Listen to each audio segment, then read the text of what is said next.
देखिए green TV YouTube पर भी, बस सब्सक्राइब करें और बेल आइकन दबाएं। नमस्कार दोस्तों, स्वागत है आप सभी का किसान बुलेटिन में और मैं हूं आपके साथ पारुली यादव। चलिए नजर डालते हैं किसान बुलेटिन में आज की बड़ी हेडलाइंस पर। प्राकृतिक खेती को बढ़ावा देने के लिए खोले जाएंगे प्रशिक्षण केंद्र। गाय पालन के लिए अनुदान दे रही सरकार। मसाला फसलों की खेती करने पर 70% सब्सिडी देगी सरकार। लाभ लेने के लिए आवेदन कर सकते हैं किसान। डीएपी खाद की कमी को लेकर कृषि मंत्री ने जारी किया संदेश। कमी होने पर इस काम को करने की दी सलाह। किसानों की लागत को कम करने के लिए सिर्फ सरकार ही नहीं बल्कि कृषि वैज्ञानिकों द्वारा भी लगातार जैविक और प्राकृतिक खेती को बढ़ावा दिया जा रहा है। इसी कड़ी में हरियाणा सरकार द्वारा किसानों को गौपालन करने के लिए भी प्रोत्साहित किया जा रहा है। इसके लिए किसानों को प्रशिक्षण और गाय पालन के लिए अनुदान भी दिया जा रहा है। आपको बता दें कि हरियाणा के मुख्य सचिव संजीव कौशल ने हाल ही में कहा है कि अभी तक कहीं भी प्राकृतिक खेती पर वैज्ञानिक रिसर्च पेपर उपलब्ध नहीं है। इसके लिए हरियाणा राज्य को इस दिशा में कदम बढ़ाने होंगे और प्राकृतिक खेती पर वैज्ञानिक रिसर्च पेपर तैयार कराने होंगे, जिसमें इस पद्धति की पूरी प्रक्रिया, समयावधि और परिणामों की विस्तृत जानकारी उपलब्ध हो सके। उन्होंने बताया कि वर्तमान में 2 प्रशिक्षण केंद्र गुरुकुल, कुरुक्षेत्र और घरौंडा करनाल में स्थित है, जहां किसानों को प्रशिक्षण दिया जा रहा है। इसके अलावा जल्द ही चौधरी चरण सिंह हरियाणा कृषि विश्वविद्यालय हिसार, हमेटी, जिंद और मगियाना सिरसा में 3 और प्रशिक्षण केंद्र स्थापित किए जाएंगे। इसके अलावा हरियाणा सरकार देसी गाय की खरीद पर 25,000 रूपए तक की सब्सिडी और प्राकृतिक खेती के लिए जीवामृत का घोल तैयार करने के लिए 4 बड़े ड्रमों के लिए हर किसान को 3,000 रूपए दिए जा रहे हैं। ऐसा करने वाला हरियाणा देश का पहला राज्य है। कृषि क्षेत्र के विकास और उन्नति के लिए अब सरकार द्वारा मसाला फसलों की खेती के लिए भी किसानों को प्रोत्साहन राशि दी जा रही है, ताकि किसान ज्यादा से ज्यादा मुनाफा कमा सके। इसी कड़ी में मध्य प्रदेश सरकार द्वारा हाल ही में मसाला फसलों की खेती पर अनुदान के लिए लक्ष्य जारी किया गया है। आपको बता दें कि मध्य प्रदेश राज्य सरकार द्वारा चलाई जा रही मसाला क्षेत्र विस्तार योजना राज्य के तहत बीज वाली मसाला फसलों में बीज एवं प्लास्टिक किट्स की लागत का 50% अनुदान यानी कि अधिकतम 10,000 रूपए प्रति हेक्टेयर की दर से सामान्य वर्ग के किसानों को दिए जाने का प्रावधान है। वहीं अनुसूचित जाति एवं जनजाति वर्ग के किसानों को 70% अनुदान यानी कि 14,000 रूपए प्रति हेक्टेयर जो भी कम हो दिया जाएगा। खबर की माने तो मध्य प्रदेश उद्यानिकी विभाग ने अभी मसाला क्षेत्र विस्तार योजना के तहत 15 जिलों के अनुसूचित जाति व जनजाति वर्ग के किसानों के लिए लक्ष्य जारी किए हैं। इनमें ग्वालियर, निवाड़ी, शहडोल, अनूपपुर, शिवपुरी, भिंडी, मुरैना, श्योपुर, कटनी, बालाघाट, सिवनी, उमरिया, गुना, झाबुआ, अलीराजपुर जिलों का नाम शामिल है। ऐसे में जो किसान इस योजना का लाभ लेना चाहते हैं वो राज्य की उद्यानिकी एवं खाद्य प्रसंस्करण विभाग मध्य प्रदेश के पोर्टल यानी कि mpfsts.mp.gov.in पर जाकर ऑनलाइन आवेदन कर सकते हैं। इस समय देश में रबी फसलों की बिजाई जोरों पर चल रही है, जिसके चलते देश भर में यूरिया, डीएपी और रासायनिक उर्वरकों की मांग जोरों पर है। हालात तो ये हैं कि कई राज्यों में यूरिया खाद के लिए किसानों के बीच मारामारी भी होने लगी है और कई किसान सहकारी केंद्रों के बाहर धरना प्रदर्शन करने पर मजबूर हैं।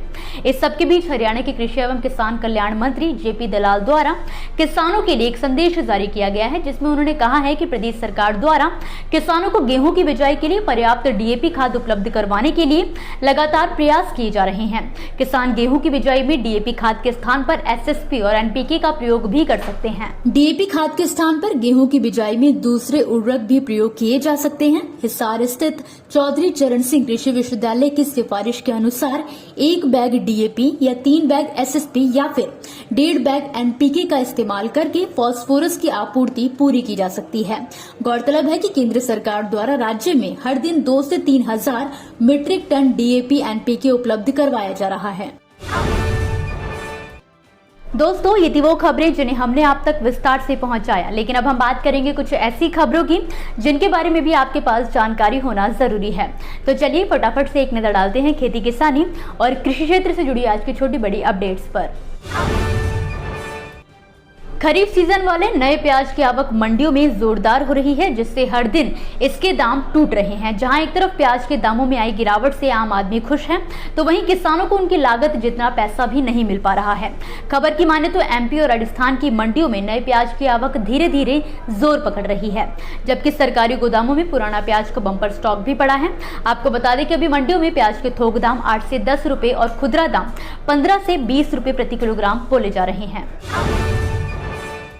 महाराष्ट्र में किसानों की समस्या कम होने का नाम नहीं ले रही है। पहले बेमौसम बारिश में फसलों का बड़े पैमाने पर नुकसान हुआ है, तो वहीं अब भंडार जिले में धान क्रय केंद्र नहीं खुलने के कारण किसानों के घरों या फिर खेतों में 1 महीने से कटा हुआ धान पड़ा हुआ है और ऐसे में चूहे और जंगली जानवरों का खतरा बढ़ रहा है। अब किसानों के सामने एक अलग ही संकट खड़ा हो गया है। किसानों का कहना है कि अगर दिवाली से पहले धान क्रय केंद्र चालू कर दिया गया होता तो आज हम किसानों को आर्थिक संकट का सामना नहीं करना पड़ता।